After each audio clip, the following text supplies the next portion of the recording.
Hey team, what's going on? Welcome back to my channel. For those of you who are new, my name is Christine, and I thought we would talk today a little bit about coming out.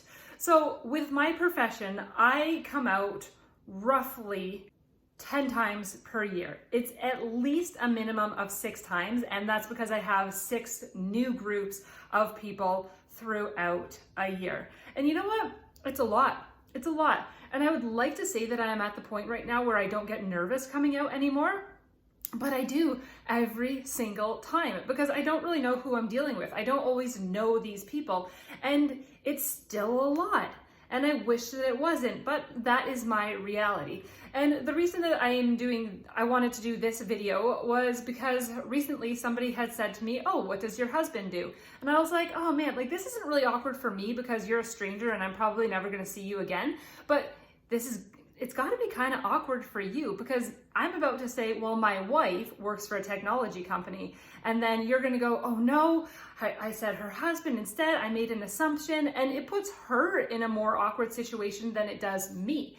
So I thought I would do this video about coming out again and again and again, and hopefully provide you with some tips as to how you can be an effective ally and hopefully help you so that you're not ever in that awkward kind of situation. I mean, you might, right? The reality is that you might still be in an awkward situation because you might say your partner and someone might get super offended that you said that instead of saying husband or whatever. But so backing it up again, yes, someone had said to me, "What does your husband do?" I had corrected this individual. Why did I even bother doing it? Did I have to? No, I could have just said, "Oh, my spouse works for a technology company," but I didn't. I specifically said my wife because it's important to me to take up space. And if I'm not that voice for the next generation, then who will be, right? There have been so many people who have come before me who have done so much work to help to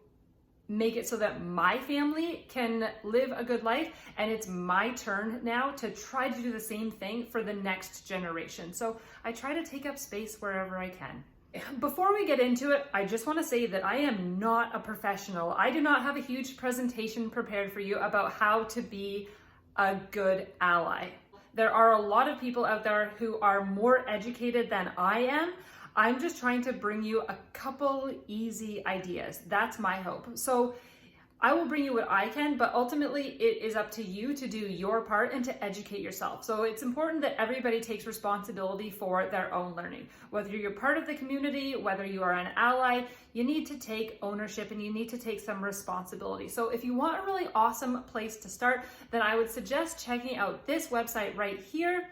And it's called, it's pronounced metrosexual.com. It is a free online resource for learning and teaching about gender, sexuality, and social justice. So here are 4 easy suggestions. Number 1 is to uplift and amplify the most marginalized groups. So at this point, and I'm sure that people could argue this, but I would say that the most marginalized groups right now are Black people and the trans community. If you are Black and trans, then that makes you even more marginalized, right? And ultimately, it was the Black trans community who got this whole movement going in the first place. So we should all be thanking them and uplifting them as much as we possibly can. How can you amplify their voices? Well, find accounts on Instagram. And if you see something that is going to help to amplify the voice of a Black person who is part of the community or of a trans person who is of the community, then repost it, share it, be a voice, get them out there, give them a platform that they wouldn't necessarily normally have. Up next is use inclusive language. Now I have to admit that I am somebody who has been guilty of this as well, because if I'm coaching a team, for instance, I have absolutely said, "Bring it in, ladies." And since I have started to educate myself a little bit more as well, I've become more aware of the language that I'm using. So you can just say folks, you could say team. That's actually one of my favorite things. I don't know if you've noticed that in my videos, but it's like, "Hey team, what's going on, team?" Team is fantastic. You can't go wrong with team. I also just want to touch on pronouns really quickly here as well.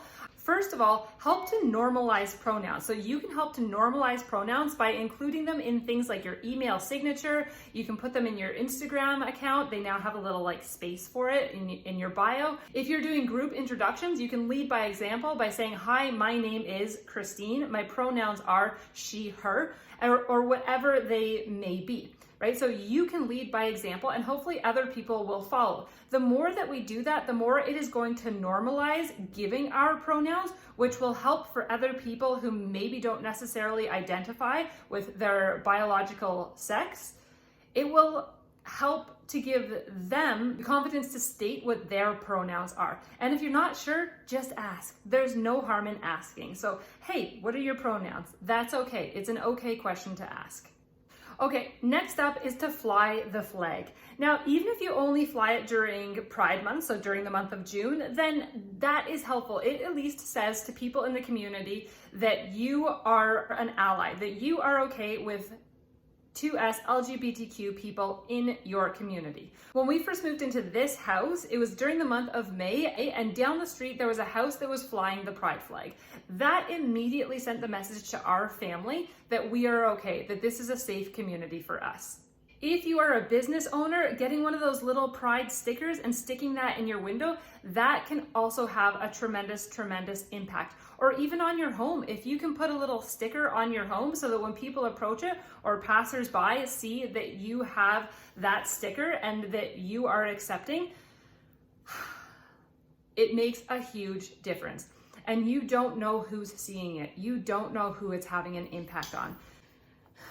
And here's the thing. 2S LGBTQ youth are at 14 times greater risk of suicide than their cisgendered peers. And why? Well, stigma, discrimination, violence, trauma, and prejudice. Now here's another fact. The risk of suicide decreases by 93% with strong family support. Now, family support could mean the family that they were born into, but it could also mean their chosen or their created family. And the message that you send by flying the flag or by putting a sticker in your window to those youth is tremendous, and it does have a big impact. And the final tip actually comes from my mom, and that is, if you don't have anything nice to say, don't say anything at all. Is the existence of 2S LGBTQ people hurting you? Nope. Is it a threat to you? I hope not. If it is, then you might have a little bit of self-reflecting to do. All right, that is it for me. Thank you once again for watching. And if you like this video, give it a thumbs up. I'll see you in the next one. Bye.